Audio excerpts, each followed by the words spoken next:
Oui, la relation entre les États-Unis et la France, c'est important, d'autant qu'elles viennent de changer. Je pense que votre génération illustre assez bien ce changement.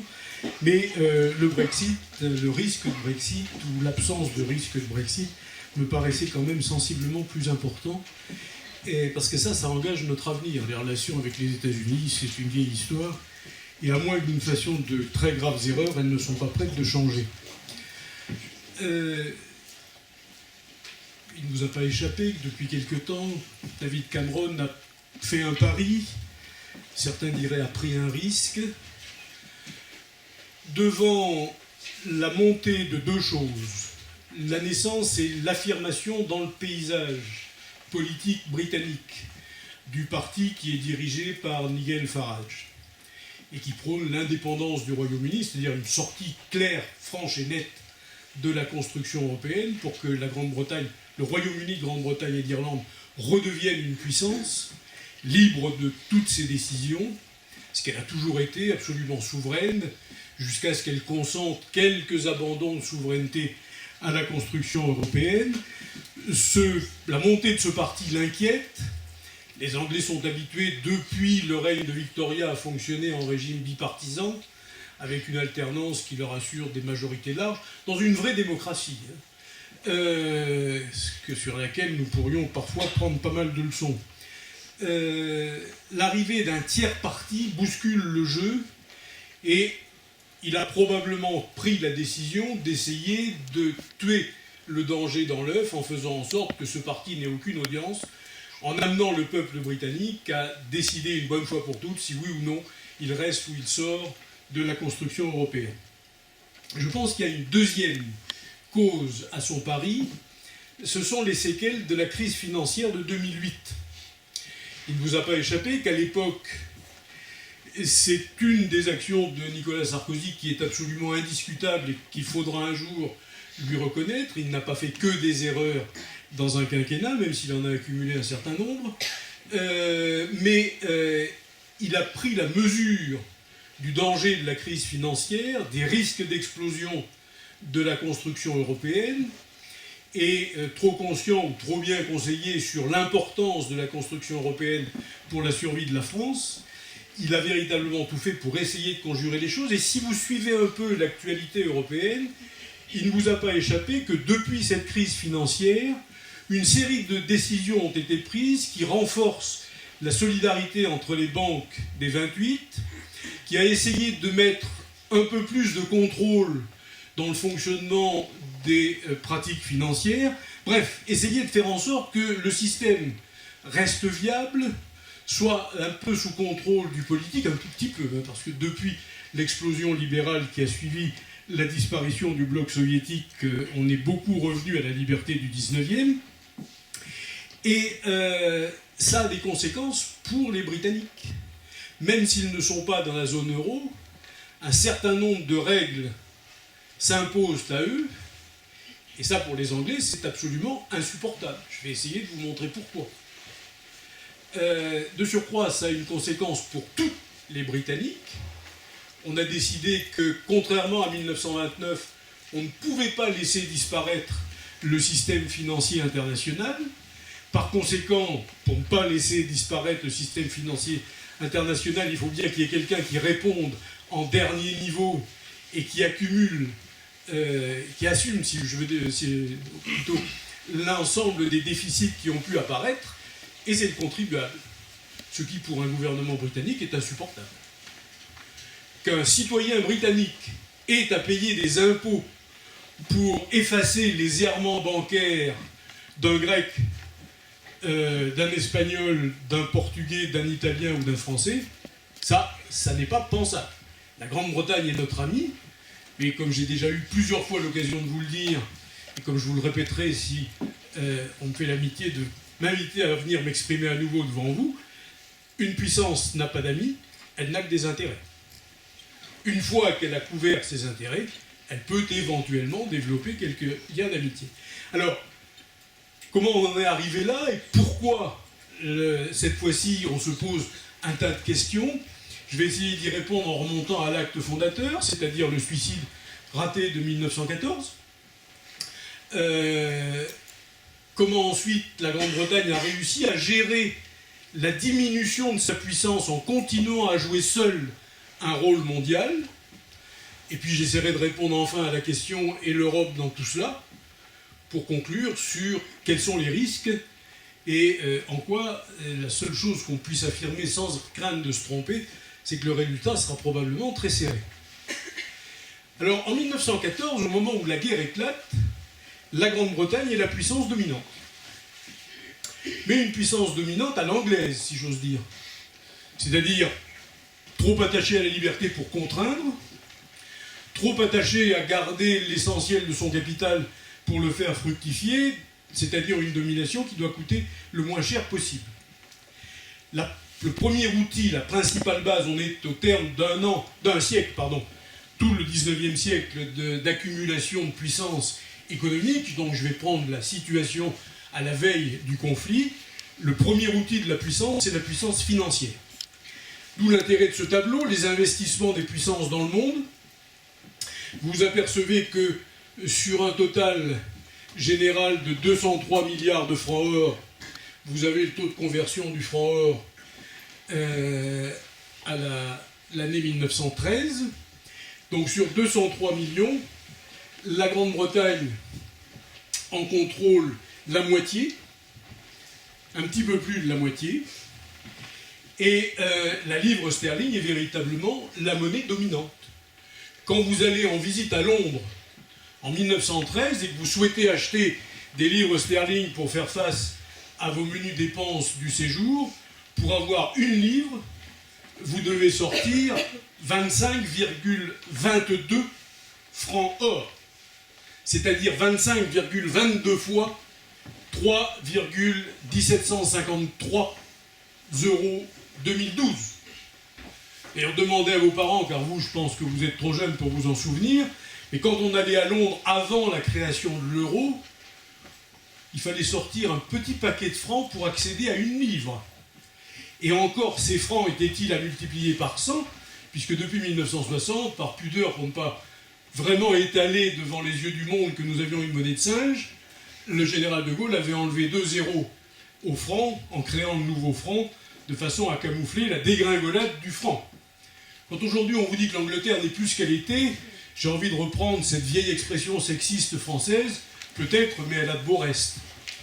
Et j'aimerais que la France en ait d'autant. Donc, premier outil, la finance. Avec ça, ils font à peu près ce qu'ils veulent. Ils contrôlent l'essentiel de l'économie états-unienne, puisque vous voyez que les États-Unis ne sont propriétaires que d'un gros quart ou d'un petit tiers de leur propre économie. L'essentiel de l'économie des États-Unis appartient à des capitaux britanniques, français, un peu allemands même, mais essentiellement des capitaux britanniques. Et la City est véritablement le cœur financier du monde.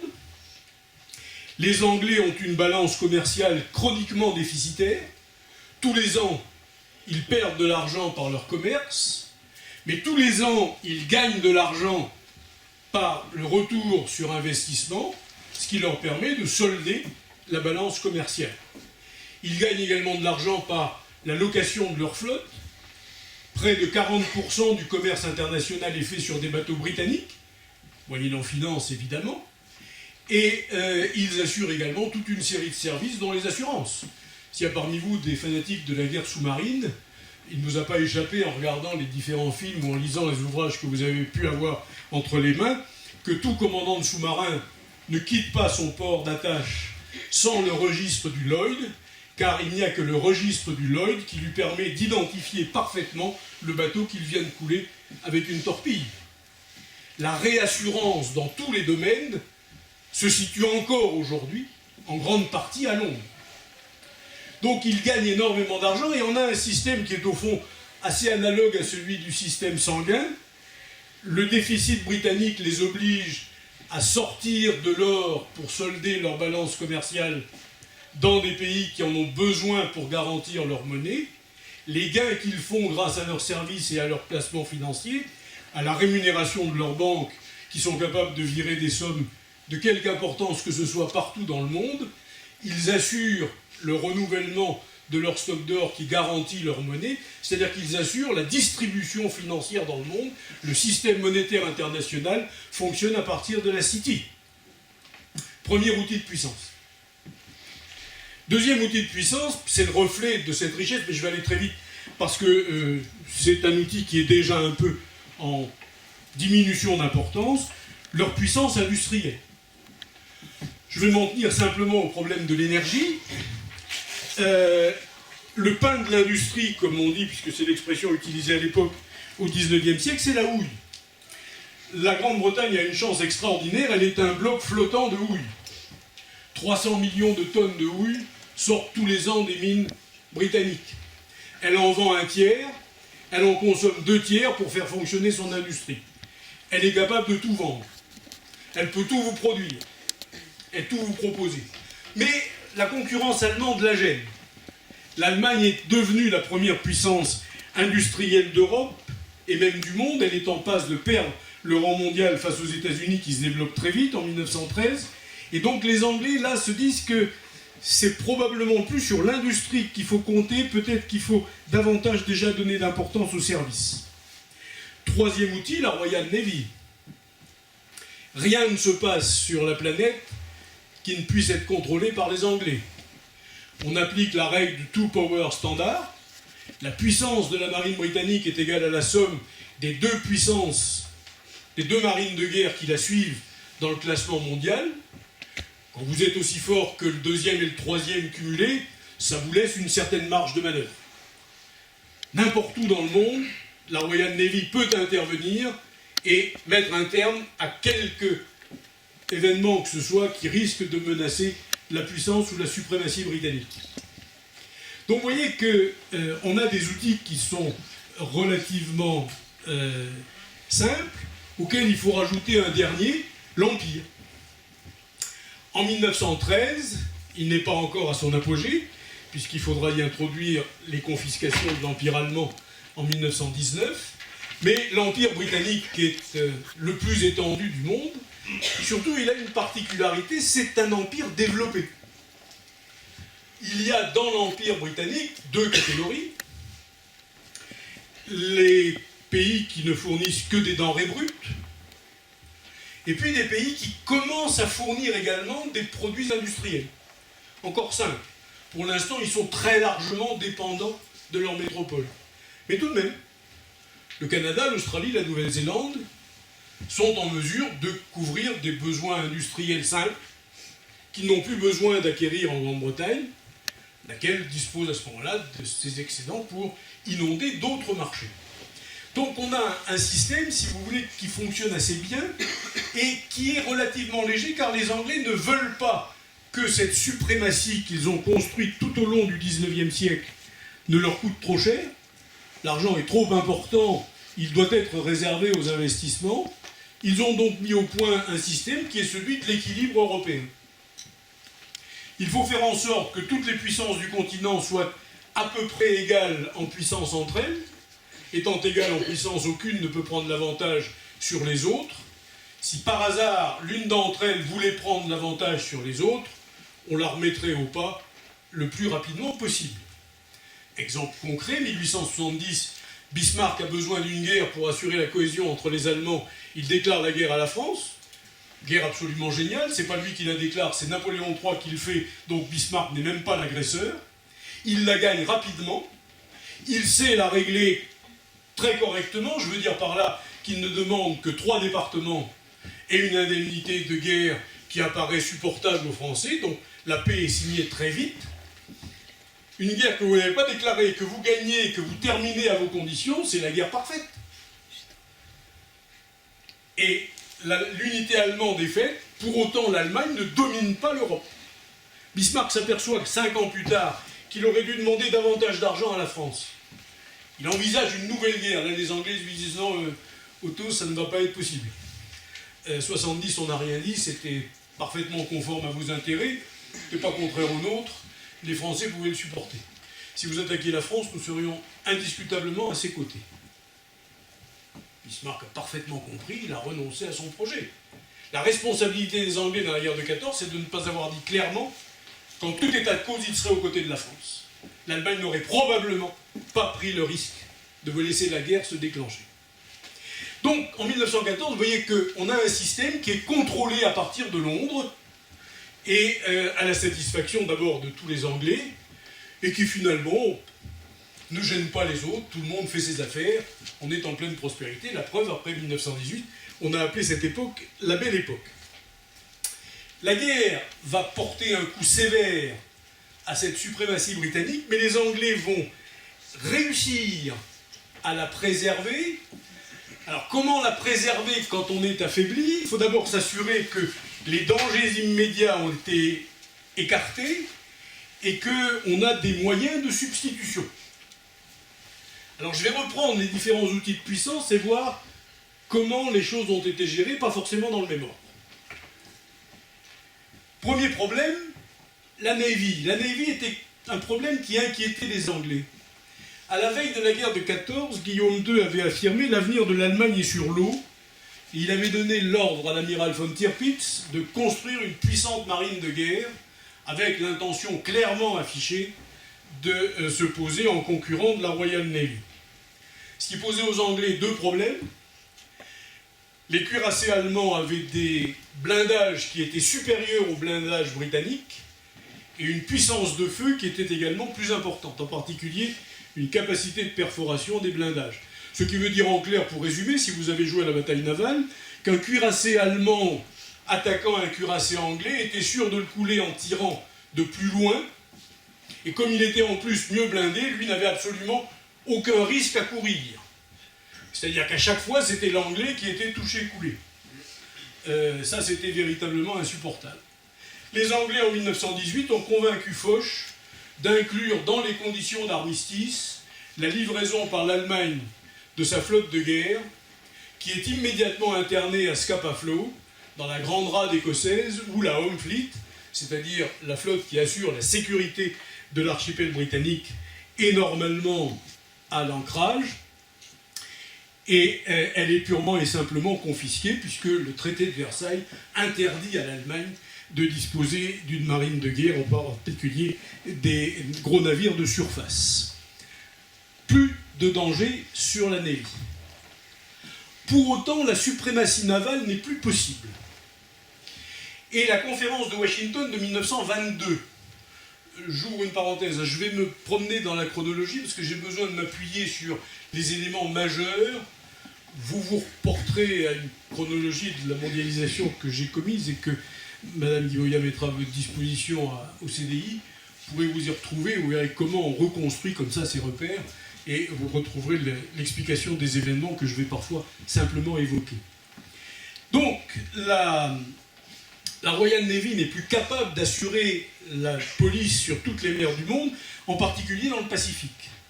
La première puissance navale du Pacifique, c'est le Japon, au sortir de la Première Guerre mondiale. Donc il faut essayer de trouver un moyen. Or, on a concédé au Japon beaucoup d'avantages à la conférence de Versailles.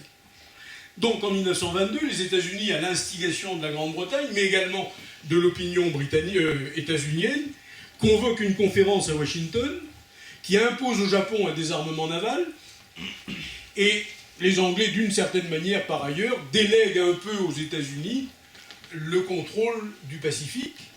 Ils y sont poussés par l'Australie, la Nouvelle-Zélande et le Canada, qui à cette conférence exigent des Britanniques que l'accord entre Londres et Tokyo signé en 1902 ne soit pas reconduit. Les Australiens, les Néo-Zélandais et les Canadiens ayant compris que le Japon risque de devenir une menace et que dorénavant, il vaut mieux qu'ils s'associent aux États-Unis pour exiger des Britanniques l'abandon de cette alliance plutôt que de risquer de se trouver confrontés à un ennemi qu'ils ne contrôleraient pas. Donc vous voyez qu'il y a une autre façon de gérer le maintien, non pas de la suprématie au sens strict, dès lors que vous êtes obligé d'abandonner des pans de puissance, ça n'est plus la suprématie au sens absolu du terme, mais c'est une suprématie relative. La Grande-Bretagne va rester la puissance dominante en abandonnant simplement une zone. Et si vous regardez toute la littérature qui est écrite sur l'entre-deux-guerres sur le Japon, vous remarquerez qu'au moment de l'affaire de Mandchourie, il ne bouge pas. Au moment du début de la Seconde Guerre mondiale en Chine, en 1937, les Anglais ne bronchent pas. Ils veillent simplement à ce que le Japon ne mette pas en danger leurs concessions internationales à Shanghai ni Hong Kong, mais ils sont obligés de s'y soumettre un peu plus tard. Mais là, cette fois, ils adoptent profil bas et ils diminuent la voilure de façon à attendre que des jours meilleurs n'arrivent. Donc vous voyez que la Navy reste un outil non négligeable, mais qu'on a adapté à la relative diminution de puissance. Deuxième élément, la puissance financière. Qu'on va reconstruire les investissements. Alors, le grand bénéficiaire, évidemment, mais je n'en dirai rien, c'est les États-Unis. Là, on est en millions ou milliards de dollars, on verra l'échelle à la fin. Donc, vous voyez qu'en 2014, c'est insignifiant. Leurs investissements dans le monde, c'est presque rien. 1929, à la veille de la grande catastrophe, ce sont véritablement les patrons. Ils ont investi un peu partout dans le monde. Ils contrôlent une bonne partie de l'économie.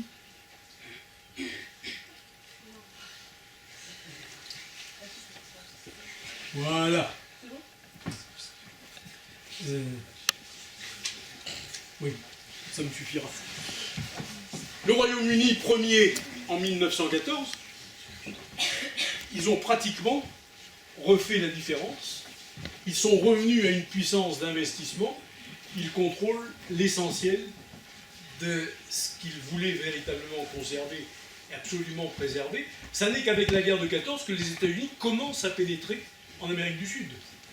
Donc vous voyez que les Anglais, alors comment ont-ils pu se refaire de cette façon-là? Pour une raison très simple, la guerre a été très bien gérée. Elle a été financée par l'impôt. On n'a pas hésité à taxer les bénéfices de guerre jusqu'à plus de 80%.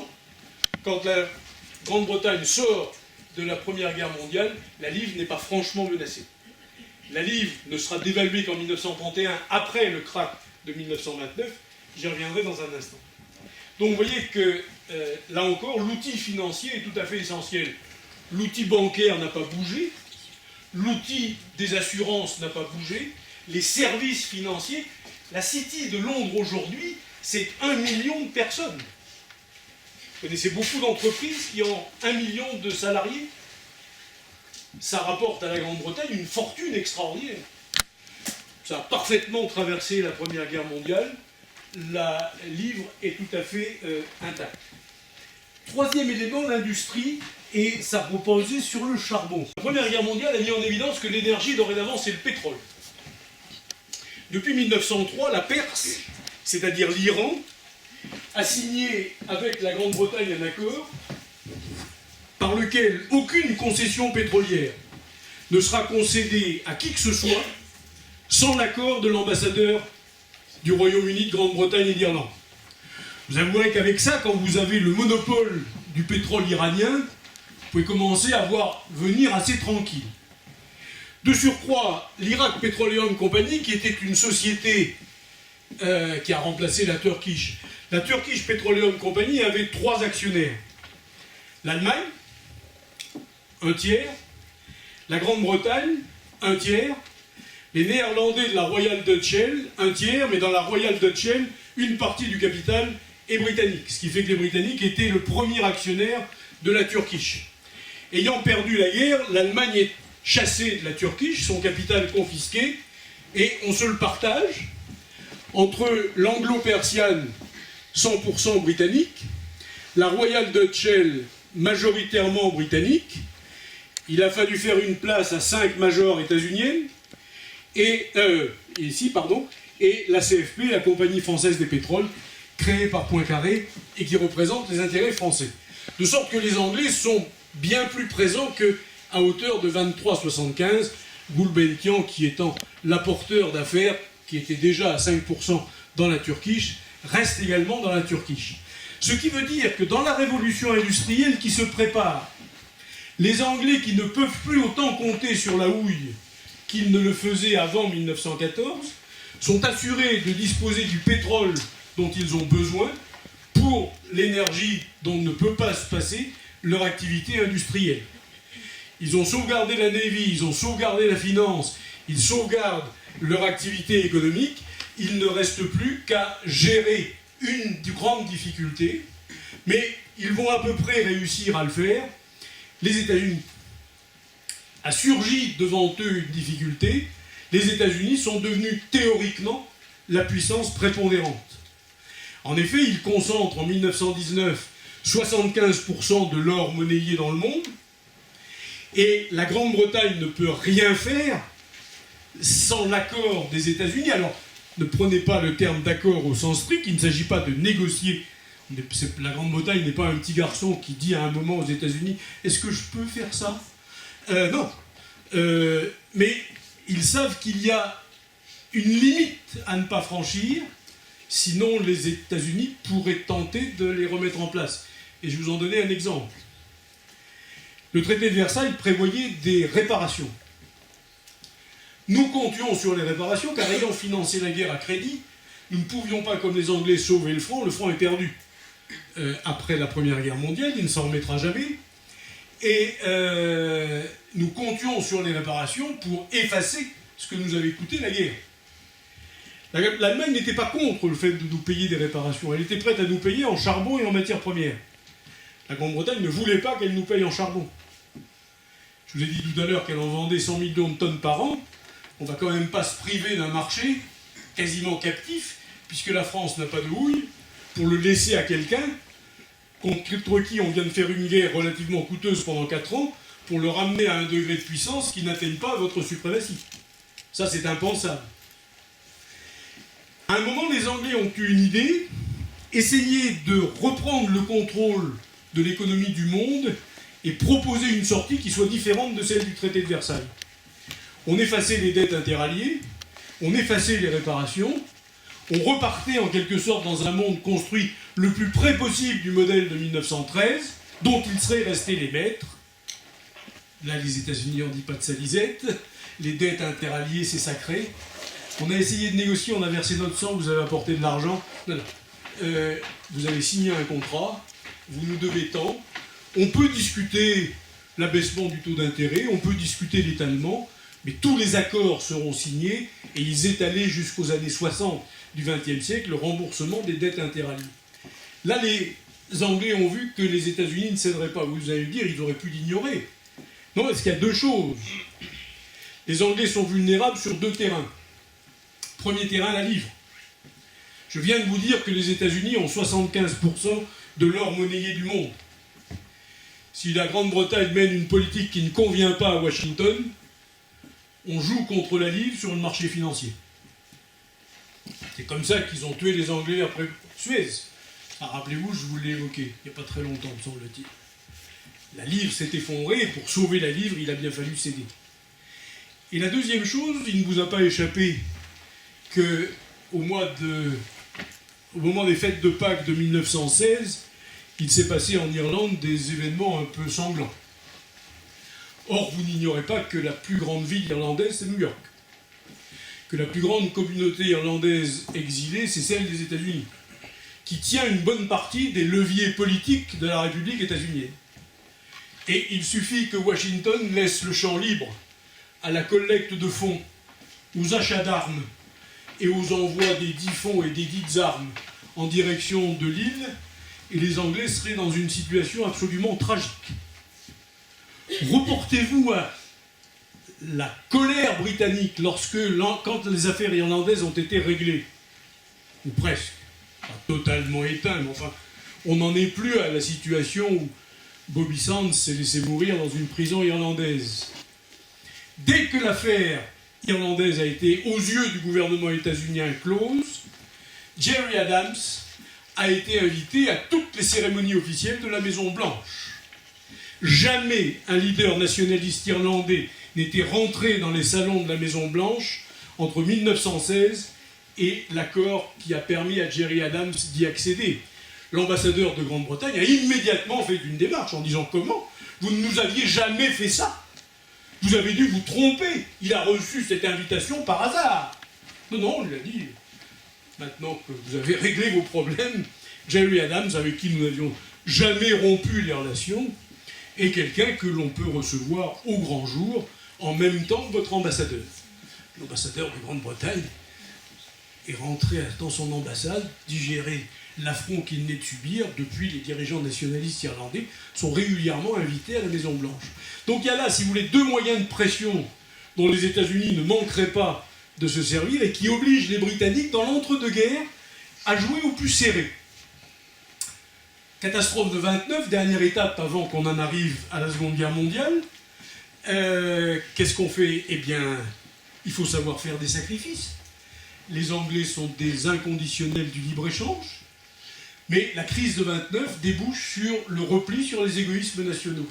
Se constitue un bloc franc, se constitue un bloc sterling, se constitue un bloc dollar, et puis vous avez trois nations prolétaires, le Japon, l'Italie et l'Allemagne, qui n'ayant pas d'empire colonial et de zones d'influence larges sur lesquelles se replier, essayent de régler cela, d'abord par ce qu'on appelle à tort l'autarcie, car ça n'est pas vraiment de l'autarcie, ensuite par l'agressivité et la constitution d'une zone de prospérité.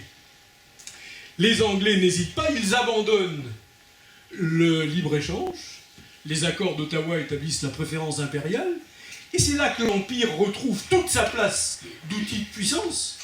Il a été agrandi. Car pour pouvoir profiter de tous ces accords, il a bien fallu mettre la main sur la partie arabe de l'Empire ottoman, d'où le protectorat sur l'Irak. Mossoul devait nous revenir dans les accords Sykes-Picot. Mais Clémenceau ne savait pas où était Mossoul, il ne savait pas qu'il y avait du pétrole. Le premier Britannique l'a convaincu qu'il valait mieux qu'il nous donne Mossoul en contrepartie d'un petit morceau de l'Anatolie. Ce que Clémenceau a fait très volontiers. Et c'est comme ça que nous n'avons jamais eu de zone pétrolière avant qu'on ne découvre qu'il y a tout de même du pétrole en Syrie.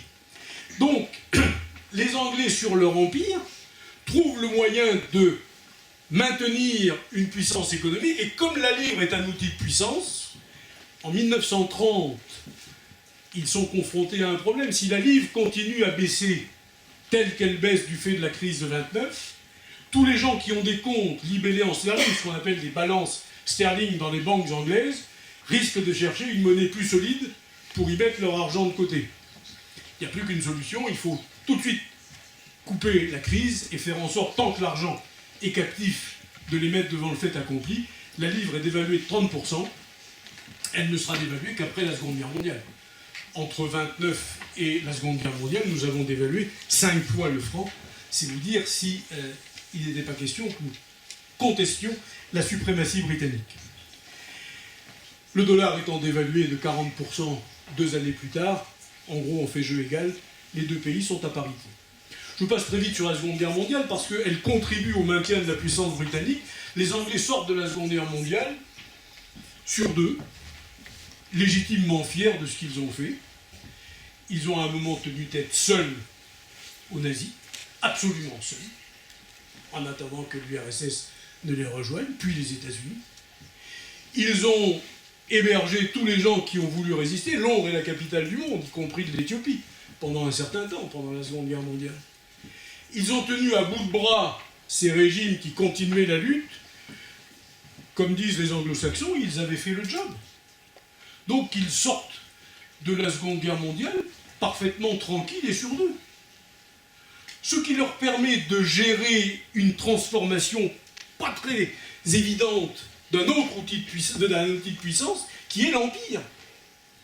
La Seconde Guerre mondiale, c'est l'ébranlement de la domination coloniale et le début des décolonisations. La France va s'engager dans 2 guerres qui vont lui coûter une fortune, même si elle n'en a payé que la moitié, qui vont avoir pour effet de lui faire perdre tout ce qu'elles étaient censées préserver, mais aller expliquer à un Français qui a vécu la raclée de 40, qui a vu son pays libéré par les autres, parce que bon, c'est Leclerc qui est rentré dans Paris, mais enfin, Leclerc sans l'armée états-unienne, c'est pas grand-chose. Qu'en plus, il faut maintenant larguer l'Empire. C'est impensable. Donc on va se jeter dans une politique imbécile. Les Anglais en 40, si vous leur expliquez que leur intérêt est de décoloniser l'Inde, pourquoi se sentiraient-ils humiliés? D'abord, j'aurais pu commencer par là, mais ça je pense que vous le saviez, je vais enfoncer quelques portes ouvertes. Un Anglais, c'est un Anglais. C'est-à-dire, c'est quelqu'un d'unique, irréductible à d'autres. Il ne vous a pas échappé que le Royaume-Uni de Grande-Bretagne et d'Irlande n'est pas un Royaume-Uni de Grande-Bretagne et d'Irlande, un et indivisible. Ils n'ont jamais été capables, ils n'ont jamais voulu faire des Écossais des Anglais. Pas plus que des Gallois. Les Écossais sont les Écossais, les Gallois sont des Gallois, les Anglais sont des Anglais. Les deux premiers obéissent au troisième. Voilà, c'est tout, c'est comme ça. Ils sont différents. Sur le plan religieux, sur le plan des pratiques, sur tous les plans, même sur l'habitat. Pas d'habitat en hauteur en Angleterre, un habitat en hauteur en Écosse. Donc, ils n'ont jamais imaginé de faire des Indiens des Anglais.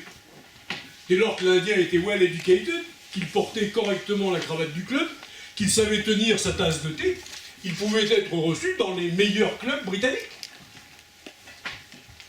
Le propriétaire de l'acier européen, Lakshmi Mittal, est reçu partout, à Londres. Mais quand vous apportez l'argent que Lakshmi Mittal a apporté aux banques britanniques, on peut vous recevoir. En plus, il est passé par les meilleurs établissements d'éducation britanniques. Donc, ça ne pose aucun problème. De là à en faire un Anglais, sûrement pas. Il est indien. Il doit d'ailleurs être fier d'être indien, sinon les Anglais le mépriseraient. Et par conséquent, on joue dans un club où on se respecte entre gentlemen. Donc la décolonisation anglaise se passe parfaitement bien, de façon peu onéreuse. Il n'y a que 2 incidents sur lesquels je ne m'étendrai pas. Mais l'Empire reste un outil de puissance, car depuis ces pays se sont développés. Quand dans les années 60, l'Angleterre va connaître des difficultés économiques, où vont les jeunes gens bien formés à Bac plus 5, entre Bac plus 5 et Bac plus 12, auxquels le Royaume-Uni de Grande-Bretagne et d'Irlande n'offrent plus de boulot? Une partie aux États-Unis, mais pas forcément la majorité, au Canada, en Australie, en Nouvelle-Zélande. Depuis que l'économie britannique est repartie, 140 000 sont rentrés. Mais ils sont chez eux.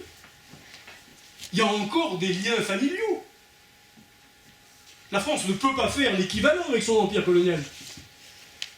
Tout son empire colonial est devenu un ensemble de pays de clochards. Alors ils sont plus ou moins en état de clochardisation avancée, mais on ne peut pas avoir ce jeu-là.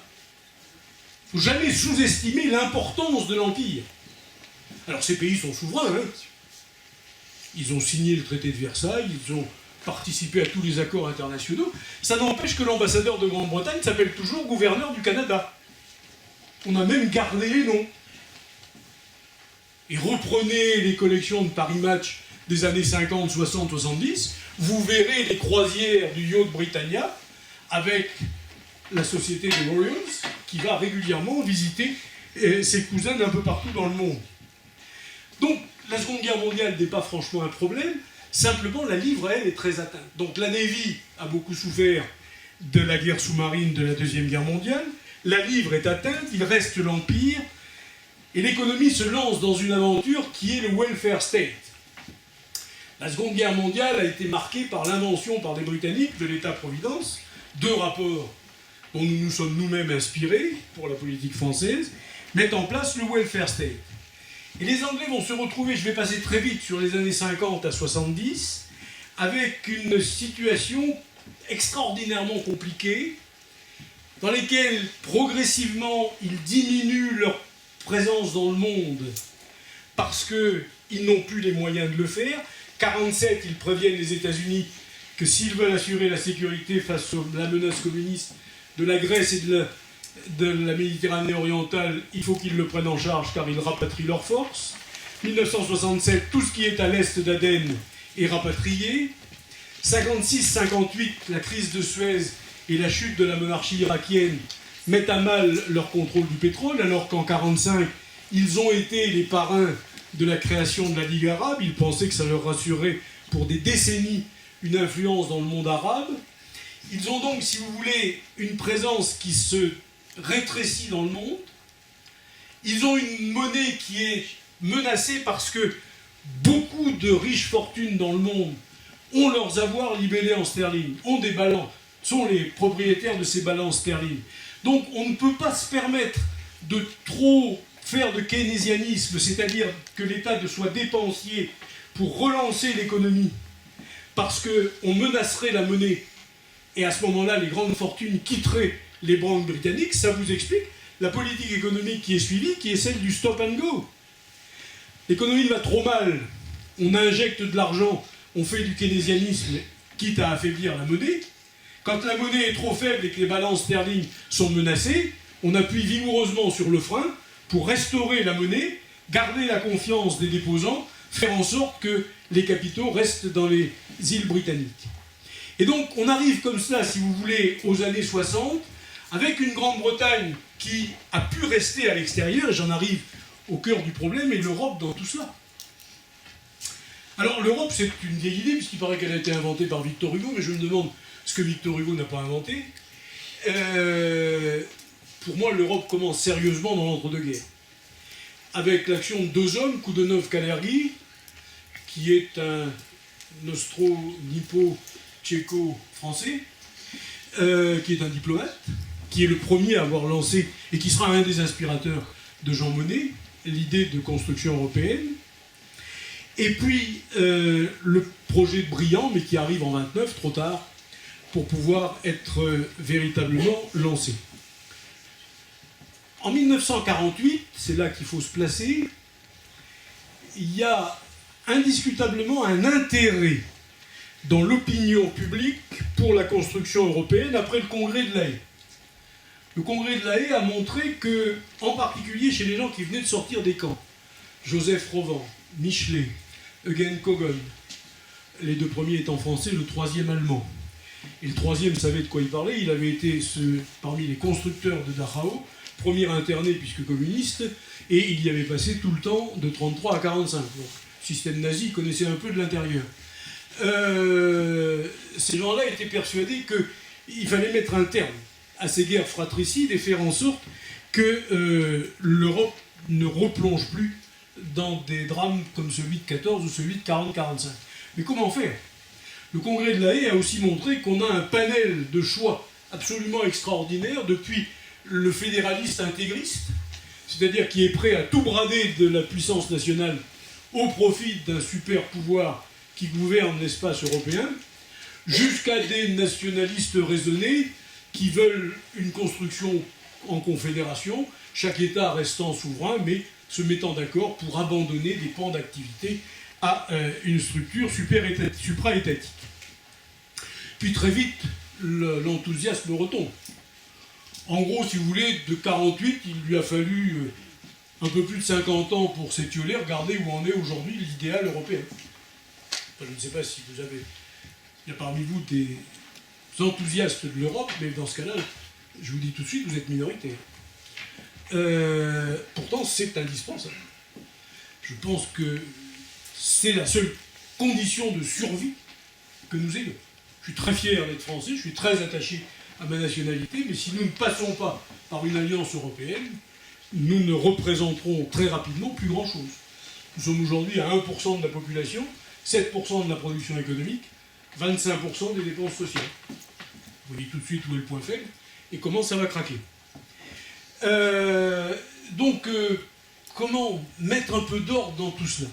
La deuxième source, c'est une exigence états-unienne. La construction européenne, contrairement à ce qu'on vous raconte, même quand on veut défendre l'Europe, ça n'a jamais été la volonté des Européens au départ. C'est une exigence des États-Unis. La création de la CECA, c'est-à-dire la mise en commun de toutes les ressources du charbon et de l'acier, ça n'est pas du tout la volonté de Monnet ni de Schuman. Monnet et Schuman savent, le 8 mai 1950, que s'ils n'annoncent pas quelque chose, le 10 mai, à la réunion des ministres des Affaires étrangères qui va se tenir à Londres, et où les États-Unis, excédés par les freinages français, et soucieux de ne pas gaspiller l'argent qu'ils injectent dans la reconstruction de l'Europe, vont imposer la restitution à l'Allemagne de l'intégralité de ses droits charbonniers et la libre utilisation de la Ruhr. Or, nous sommes obsédés, nous, par l'idée que les deux guerres mondiales sont dues à la Ruhr, et que si nous perdons le contrôle de ce qu'on fait du charbon de la Ruhr, nous allons vers une troisième guerre avec l'Allemagne. Donc nous pratiquons la politique de gribouille, mettons tous ensemble le charbon et l'acier, et on se dit comme ça, on n'aura plus de danger. Alors depuis, évidemment, on vous le présente un peu autrement, mais je vous renvoie à un colloque qui s'est tenu à Angers à l'initiative de mon collègue et ami Jean-Pierre Bois. Vous y avez deux communications qui vous expliquent que, de surcroît, Les Allemands sont d'autant plus contents qu'ils ont pigé que la sidérurgie, c'est un secteur qu'il va falloir liquider sur les 40 ans qui viennent, et que si on le fait en commun, ça sera infiniment plus simple. Regardez comment a été gérée la sidérurgie allemande, vous verrez que c'est autre chose que le désastre français. Donc, pendant les deux étapes de la CK et de la CED, c'est l'épée états-unienne dans les reins que nous avançons vers la construction européenne. Pourquoi sont-ce des initiatives françaises? Pourquoi les États-Unis, allez-vous me dire, puisqu'ils ont une relation privilégiée avec les Britanniques, n'ont pas demandé aux Britanniques de prendre la direction de l'Europe? Parce que Churchill a formulé la théorie des trois cercles dès 1945. Il a dit à Roosevelt, Truman, l'Europe extraordinaire, c'est l'idée qu'il fallait avoir. De toute façon, elle n'est pas de vous, elle est des Européens. Il faut effectivement la construire, mais ça sera sans nous. Car la Grande-Bretagne a trois vocations. D'abord, elle est britannique. Ensuite, et à ce titre, elle est européenne. Mais elle a aussi un empire colonial. Et d'autre part, elle a des prétentions dans le monde auxquelles elle n'entend pas renoncer. C'est déjà beaucoup, compte tenu des difficultés auxquelles nous nous trouvons confrontés du fait de cette Seconde Guerre mondiale. Donc sans nous. Mais prenez les Français. Ils sont remarquablement organisés et vous verrez qu'ils sont capables de faire le job.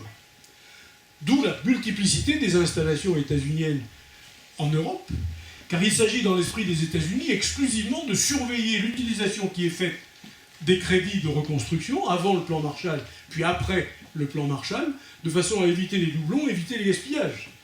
Le plan Marshall n'est pas un acte de générosité, c'est un investissement, avec un retour sur investissement qui a été prodigieux. Donc ça se gère comme tous les placements sérieux. Et il n'est pas question d'aller au-delà. La reconstruction finie, les États-Unis laissent courir. Mais dans les milieux économiques européens, on a pigé quand même que travailler ensemble, c'est intéressant.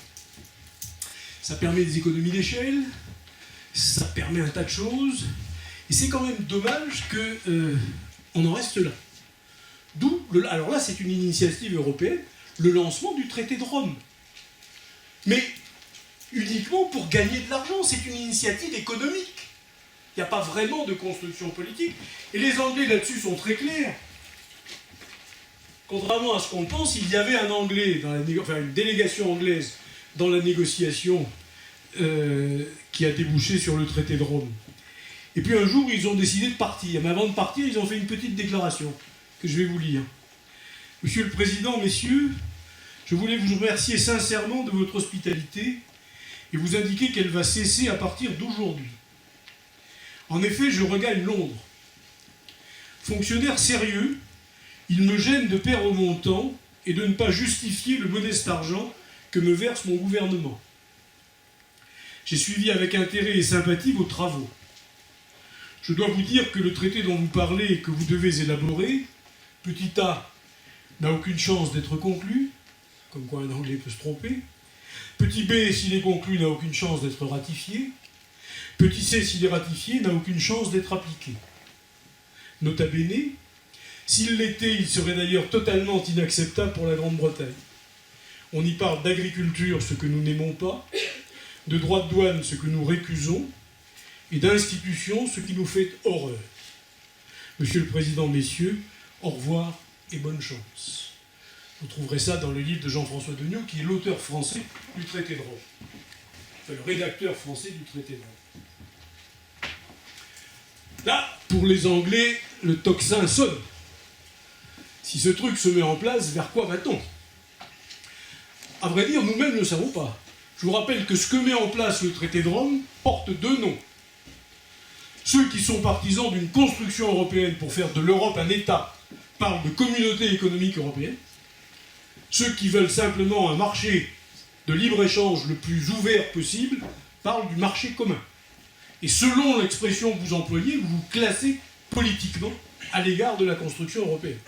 Beaucoup de journalistes n'ont pas conscience de la chose, mais ils le font sans le savoir. Donc pour les Anglais, ça c'est insupportable. Donc on va essayer de faire exploser le système. Et ils créent l'AELE, l'Association européenne de libre-échange, qui regroupe le Portugal, dont ils contrôlent l'économie depuis le XVIIIe, la Suisse, l'Autriche, la Norvège, et puis un autre pays que j'ai oublié, mais peu importe.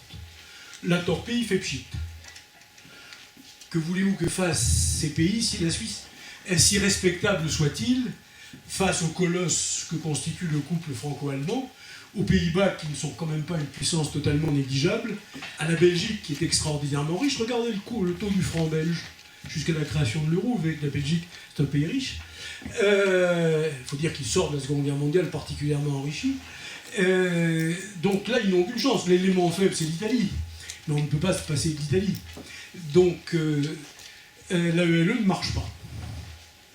Pour autant, d'ailleurs, les États-Unis ne veulent pas que le système explose.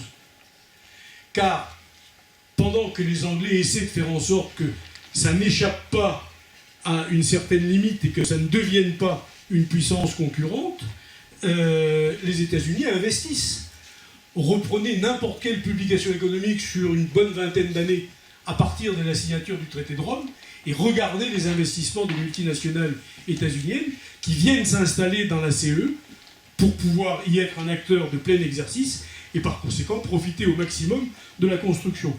Donc les États-Unis auraient probablement empêché la Grande-Bretagne d'aller au-delà dans l'utilisation de sa capacité de destruction. Quand l'AELE a fait pchit, il ne reste plus qu'une solution, il faut rentrer. D'où la candidature de la Grande-Bretagne à l'entrée dans l'Union européenne. Manque de chance, elle la présente au moment où elle signe les accords de Nassau par lesquels elle met sa force nucléaire sous contrôle états-unien. La Grande-Bretagne est une puissance nucléaire, mais ne peut utiliser sa bombe qu'avec l'accord de la Maison-Blanche. Pour De Gaulle, c'est impensable. Au même moment, Charles le Seul est d'abord la stratégie tous azimuts, en entretenant l'ambiguïté de savoir si, peut-être éventuellement, elle pourrait même être utilisée entre les deux rives de l'Atlantique. Donc ça, c'est absolument intolérable. D'où la fameuse formule, l'Angleterre, je la veux toute nue. Elle recandidatera une deuxième fois, il faudra attendre que Georges Pompidou assassine le général de Gaulle, politiquement parlant, évidemment, et ne s'ouvre à la candidature britannique. Mais depuis, la Grande-Bretagne est le seul pays qui sait exactement ce qu'il veut faire dans la construction européenne et qui a magnifiquement réussi. Qui envoyons-nous à Bruxelles ou à Strasbourg? Des gens qui ont renoncé à de véritables ambitions politiques ou administratives. Regardez les candidatures au Parlement européen.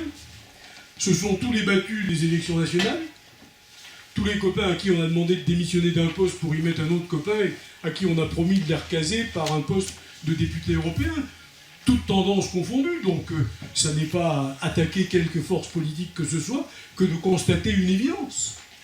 Parmi les 200 énarques dont j'ai assuré les 3 premières années de formation pour ce qui est de l'histoire, à chaque fois que l'un d'entre eux, revenant m'annoncer son succès à l'ENA, m'entendait lui dire « Vous choisissez la commission pour le stage ?» Évidemment. Mais monsieur, qu'est-ce que vous avez à faire à la commission? C'est pas comme ça que je vais soigner mon rang de sortie. Si je veux rentrer au Conseil d'État ou à l'Inspection Générale des Finances, il faut que j'aille ailleurs. La commission de Bruxelles, il n'y a rien à y faire. Les Anglais y envoient leur meilleur haut fonctionnaire. Le gars qui a négocié la rétrocession de Hong Kong à la Chine, son poste suivant, ça a été Bruxelles. Les Anglais savent ce qu'ils veulent faire de l'Europe. Ils sont, je répète, les seuls aujourd'hui. Nous sommes incapables, nous, d'avoir un projet, puisqu'on a élargi sans jamais demander aux gens pourquoi ils voulaient venir. Ça nous aurait obligés à réfléchir sur ce qu'on voulait en faire. Non, non, on a élargi. Vous voyez que les Polonais sont rentrés pour construire un super État. Il a fallu qu'ils attendent 18 pour ressusciter. Ils sont ensuite passés 50 ans sous tutelle soviétique. Vous voudriez qu'ils abandonnent leur identité de Polonais? Enfin, c'est pas sérieux. Laissez-leur en profiter quand même. Nous, ça fait quelques siècles qu'on profite de notre identité. On est tellement contents. Ils ont quand même le droit aux mêmes satisfactions. Les Anglais savent très bien ce qu'ils veulent en faire. Un plus large marché. Vous reporterez sur le site du United Kingdom Government, vous avez le texte de l'intervention de Cameron le lundi qui a suivi le fameux week-end où il a négocié les 4 points dont il va proposer la ratification aux Britanniques. Lisez-le attentivement, vous y retrouvez toujours la même chose. Des prix plus bas, plus d'emplois, un marché plus grand. Pourquoi ne veut-il pas sortir de l'UE? S'il sort de l'UE, il doit renégocier toutes les conditions d'accès des marchandises britanniques au marché européen. Et tous les pays dans le monde avec lesquels il essaiera de nouer des accords lui ont répondu à condition que ça ne lèse pas, que ça ne menace pas les accords que nous avons avec l'Europe. S'ils sortent et si on veut leur pourrir la vie, on peut les tuer. Il suffira qu'on dise à tous les partenaires avec lesquels ils essaieront de trouver un substitut, leur dire faites attention. Si vous signez avec les Britanniques, c'est le marché européen que vous vous fermez. Et là, l'économie britannique risque d'avoir d'assez sérieuses difficultés. Donc qu'est-ce qu'ils cherchent avec cet accord? La même chose que Margaret Thatcher, I want my money back. Elle a tordu le système de façon à ne pas donner trop d'argent au regard de ce qu'elle recevait. Quand on a mis en place un début de défense européenne, les trois pays, France, Grande-Bretagne et Allemagne, ont été d'accord pour ne pas faire allusion à l'OTAN, compte tenu des relations privilégiées que les Britanniques ne veulent pas interrompre avec l'OTAN. Alors, je reviens quasiment à mon point de départ et à la situation actuelle. Je vous ai dit que mon hypothèse, c'est que, un, il veut tuer Nigel Farage et son parti. Deux, il ne veut surtout pas que sur la lancée, on voit bien que depuis la crise de 2008, on voit bien avec les difficultés économiques, on voit avec la crise des migrants, que tout le monde prend plus ou moins conscience dans les 28 pays européens que sans une intégration plus poussée, sans des abandons de souveraineté sur des problèmes majeurs, nous n'avons aucune chance de résoudre les problèmes qui se posent. Chacun des 28 pays pris isolément ne peut pas résoudre le problème de l'immigration. Rappelez-vous la conférence que vous avez eue de mon collègue Dumont, il vous a expliqué que l'immigration allait augmenter. Donc il va bien falloir qu'on se prépare à gérer ça. Et donc il faut intégrer. Or les Anglais n'en veulent pas. Pour autant, ils ne veulent pas renoncer au système. Et avec l'accord qu'il a obtenu, il y a un grand point d'interrogation. L'accord à 3 reprises évoque, si je l'ai correctement traduit, qu'il faut attendre que les traités soient modifiés. Les 27 tiendront-ils tous leurs engagements et modifieront-ils effectivement les traités de cette façon-là? Les parlements nationaux ensuite les ratifieront. Donc là, on a ouvert une boîte dont on ne sait pas très bien vers quoi elle nous embarque. Mais elle risque de nous réserver des surprises, même quand on n'est pas partie prenante actif. Mais de toute façon, on ne peut pas être hors du jeu. Donc derrière, il y a un enjeu absolument extraordinaire. Alors, moi j'explique le pari de Cameron de la façon suivante. Il veut se débarrasser de Farage. Il veut faire en sorte d'éviter toute intégration. Et il pense qu'avec ces 4 points d'accord, il a encore gagné quelques dizaines d'années qui reculent toute possibilité d'intégration croissante des États européens vers un super-État, un État supranational. Et par conséquent, il est tout à fait conforme à la tradition britannique. Il a simplement peut-être négligé l'importance que l'Europe a déjà prise dans l'économie britannique. 1 million de salariés à la City qui lui rapportent une partie essentielle des profits que fait la Grande-Bretagne. Qu'est-ce que les banques britanniques si par hasard on les prive du marché européen? Et si elles sont obligées de venir s'installer à la Défense, je ne sais pas si vous imaginez ce qu'il va falloir construire à la Défense si on veut accueillir tous les gens qui vont devoir quitter la City. Alors, rassurez-vous, toutes les opérations ne sont pas impossibles à partir de Londres. Mais forcément, il y a des choses qui vont devenir plus compliquées. La jungle de Calais va s'installer à Douvres. Tous les accords commerciaux tombent. Et pour accéder à l'Europe, il faut qu'ils renégocient à partir de zéro, plus le paiement d'une somme relativement importante. La Norvège, sauf erreur de ma part, pour l'économie norvégienne, paie quasiment 1,5 million d'euros annuels simplement de droits d'accès au marché européen. C'est un bouleversement de l'économie qui se produirait, ce qui vous explique l'âpreté de la campagne. Avez-vous déjà vu un Premier ministre français au téléphone, comme on voit David Cameron quasiment en boucle sur certaines chaînes, s'efforçant de convaincre les électeurs lui-même, en disant il faut y aller, il faut rester, j'ai obtenu le bon accord, avec ça vous ne risquez rien. Enfin, dernier point, et puis après je pense que vous avez peut-être des questions et je m'arrêterai là. Cette affaire du Brexit nous a donné une extraordinaire leçon de démocratie, dont personnellement, comme citoyen français, je sors assez largement humilié. Cameron est venu le vendredi 17 ou 18, enfin vous vérifierez, février 18 ou 19, vendredi samedi négocier à Londres. Il est rentré à Bruxelles, il est rentré à Londres. Le lundi matin, il était devant les communes qui ont eu la primeur de l'accord et de ses explications, comme ils avaient eu la primeur de l'annonce d'une demande de 4 modifications dans les relations du Royaume-Uni, de Grande-Bretagne et d'Irlande, et de l'hypothèse de procéder à un référendum pour s'assurer que les Britanniques étaient d'accord. Or, cet accord, je vous l'ai dit tout à l'heure, à 2 reprises, évoque une modification des traités. Donc, nous concerne. Si nous modifions les traités qui établissent nos relations avec la Grande-Bretagne, notre vie quotidienne en sera affectée. Comme citoyen, vous avez été consulté quand? Vous avez été informé quand? Vous avez entendu un ministre des Affaires étrangères français vous expliquer qu'on allait modifier la règle du jeu en Europe? Est-ce que le lundi, le titulaire du Quai d'Orsay est allé s'expliquer devant le Parlement sur une modification du traité? Mais il est vrai qu'en 2005, on avait refusé la Constitution et que le traité de Lisbonne a été ratifié par le Parlement, nous imposant ce que nous venions de refuser par référendum. Vous voyez que quand on va dire aux Britanniques « mais l'Europe serait à ce moment-là la première puissance démocratique », il y a un certain nombre de Britanniques qui disent « qu'est-ce que vous avez dit là? Qu'est-ce que c'est pour vous la démocratie ?» La démocratie en Grande-Bretagne, c'est un gouvernement responsable devant le Parlement, qui informe le Parlement, lequel informe les électeurs de ce qu'il envisage d'appliquer comme politique, et qui vient leur rendre compte une fois qu'il a terminé sa négociation. Donc il me semble ne pas forcer les mots en vous disant que, peut-être ne vous en êtes-vous pas rendu compte, mais là vous vivez jusqu'au 23 juin, les quelques jours qui vous précèdent, d'un événement véritablement majeur, dont pratiquement en France personne ne parle, sauf pour en parler comme ça, vaguement en général, Brexit or not Brexit, hein, et on vous balance 2 petites phrases de Cameron ou 2 petites phrases de Farage. On commence à avoir quelques études un peu sérieuses sur ce que pourrait coûter éventuellement à un Britannique une sortie.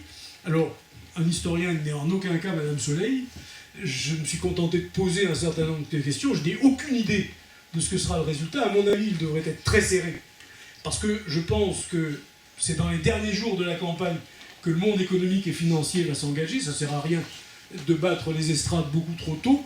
Mais je pense que si vous suivez un peu l'actualité britannique, vous devriez voir pas mal de banquiers, de traders et d'autres gestionnaires de grandes fortunes qui vont essayer de s'exprimer pour convaincre les Britanniques de ne pas faire l'erreur de sortir de l'Europe. Ce qui veut dire que si je repense à mon point de départ, le moment où la Grande-Bretagne dominait le monde, on aura peut-être une moitié des Anglais, avec plus quelques-uns s'ils restent, ou moins quelques-uns s'ils sortent, qui ont enfin compris que la suprématie britannique est pratiquement arrivée à son terme.